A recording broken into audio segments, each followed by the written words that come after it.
Yo guys, what is going on? It is your boy the Phenomenal One. I'm back here, and this time I'm back with more of a different kind of a video. But this time I'm here checking out this. I got sent this video, and it's on this channel called Facts Verse. Facts Verse. It's been around for quite some time, although the channel, from the looks of it, is pretty dead now, as it gets, it used to get millions of views. It has 8 million subs, but each video only gets like 10,000 views or so. So the channel is very much not what it used to be. We'll put it like that. But the problem is, I have this video. Because most people know that game shows are my thing. Most people know that I'm a game show fan. I do game show stuff a lot. But I got sent this video called 9 Times Game Show Hosts Went Too Far. And it's an example of an outside game show. It's an example of an outside party trying to cash in on the success of game shows. On game shows, because game shows are a pretty nice topic to talk, because they're game shows, let's be honest, they're a good topic of discussion. If we're being quite honest, it's an easy topic to discuss about. But this channel right here, Facts Verse, they try to make a video trying to cash in on game shows. And this video right here is an example of how not to make a video on game shows. This is going to be an example. Let's check it out. Let's check it out. Who hasn't dreamed of being on a game show?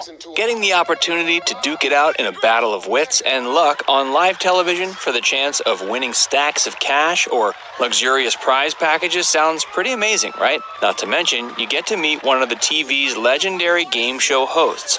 And how exciting would that be? We grew up watching the likes of Alex Trebek on Jeopardy and Pat Sajak on Wheel of Fortune. And maybe they seem like perfectly pleasant professionals with nothing to hide. But nobody featured in this video has a perfect track record. That being said, some hosts have definitely overstepped their bounds more than others. Well, we here at Facts Verse got our trusty magnifying glasses and did a little sleuthy detective work to dig up some dirt on some of TV's most recognizable personalities. And turns out they aren't nearly as innocent as you think they are. Facts Verse presents 9 Times Game Show Hosts Went Too Far. Before we divulge the uncomfortable truths about these renowned media figures, make sure you like this video, subscribe to our channel, and turn on notifications by tapping the bell icon. It only takes a second, and it's the best way for you to show us some support so we can keep bringing you all these fantastic, fact-filled videos. Stick around for the whole video to see who we think was the biggest game show host creep of all time. You won't believe what this guy was all about. It's nothing short of shocking. But first, Pat Sajak and Vanna White kiss. The host and hostess of Wheel of Fortune have had a long history of working with each other. Over the years, rumors flung around that maybe their relationship was something a little more than platonic. But Sajak denied that speculation and insisted that there was no funny business between them. Well, that all went out the window in 1989. Pat was leaving Wheel of Fortune to go work on his short-lived late-night talk show, and so the episode was a bit of a farewell. In the final moments of the episode, Pat grabs a hold of his assistant and former Playboy bunny and plants a big sloppy kiss on her. It actually looked as if he were attempting to suck her face off or something. Immediately, the world started wondering whether the shocking event had been planned or if Pat made the move spontaneously. Either way, Merv Griffin, the creator of the show, snuck up behind the kissing co-stars to show them his immense disapproval. We dug a little deeper and uncovered a 1987 interview where Pat described his and Miss White's relationship as being somewhere in between lovers and feuders. So it's feasible the two already had something going on, despite the fact they weren't in a public relationship. Gene Rayburn. Okay, we're going to stop it right there. Wow. Okay, a few things to discuss. First of all, he didn't play the actual clip before that, okay? Because most of you guys are probably unaware of the story. You don't know the story. So this was about 1989. And Pat was, like he said, Pat was leaving daytime. He was leaving daytime Wheel. He didn't mention that part. He was leaving daytime Wheel. He was leaving the daytime part of Wheel of Fortune so he could do that Pat Sajak show, that short-lived Pat Sajak show. And basically what happened was during the last few minutes, he didn't know what to do, and he kissed her. But this is the thing. How is that going too far?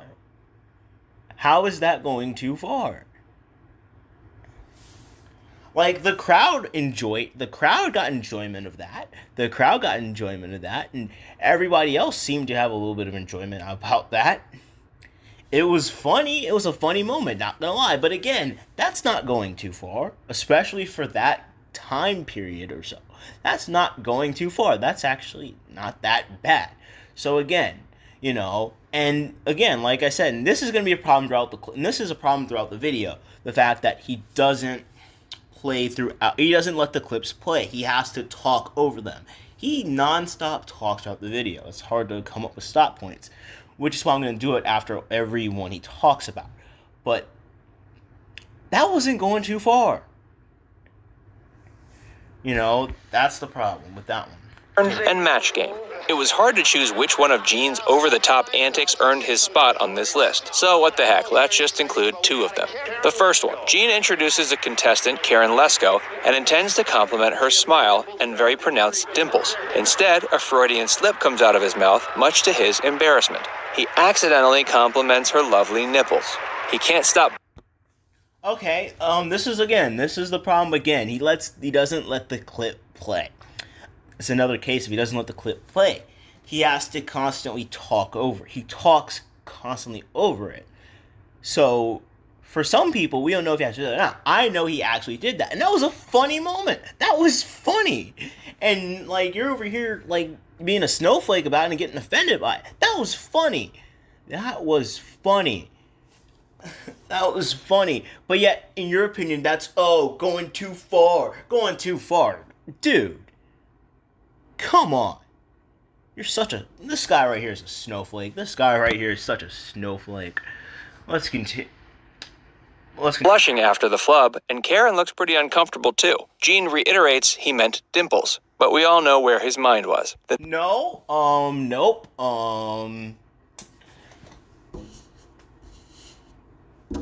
He truly said that by accident.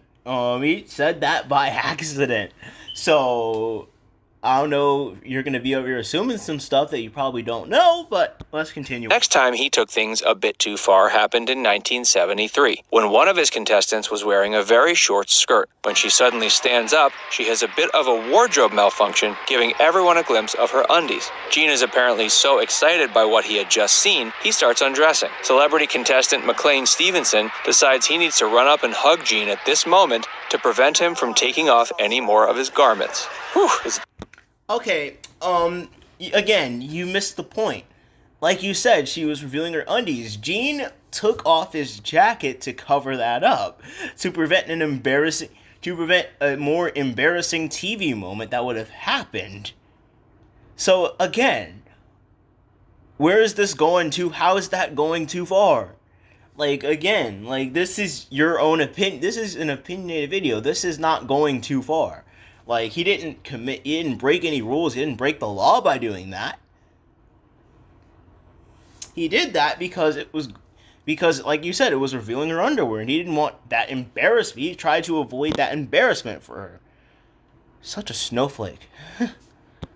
Getting hot in here, or is it just Gene? Hey, by the way, did you ever get around to tapping the like button and subscribing to our channel? Just wondering. Alex Trebek being a creep. Jeopardy has always tried to keep it classy over the many years it's been on the air.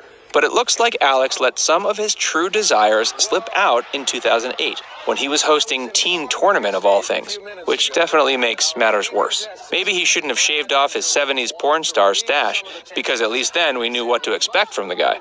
Anyway, when he's introducing his three contestants, he pauses after the third teenage contestant, Haley Batts, and creepily mutters, "So young, so young." Sure, this comment could have been completely innocuous, but it sure sounded to us like he had other things on the mind.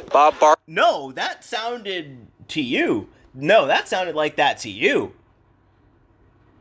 Again, so far you've talked about, I think, three or four people,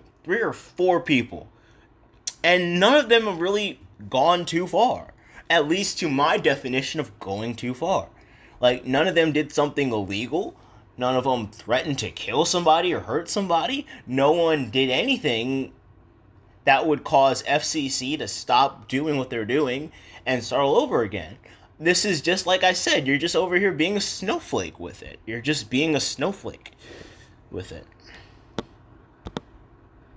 and his $100 pocket. You seriously can't make this stuff up. Long before the days of political correctness, TV show hosts could get away with a lot more than they can today. Bob Barker was the host of The Price is Right up until 2007. In the 1970s, however, he had a very special pocket that he would invite his lady contestants to reach into.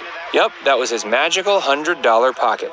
And boy, did he ever look excited when a contestant would dive on in there in search of the hidden treasure. In addition to his sleazy money... Okay, we're gonna stop it right there.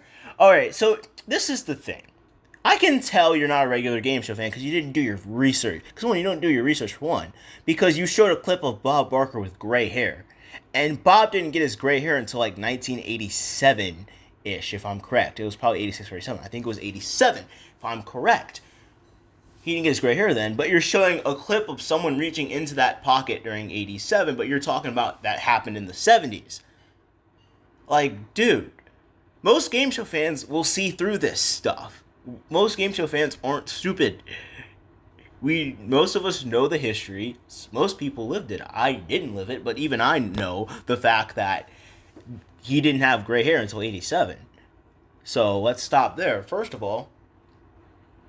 Second of all, what's so bad in reaching into someone's suit pocket?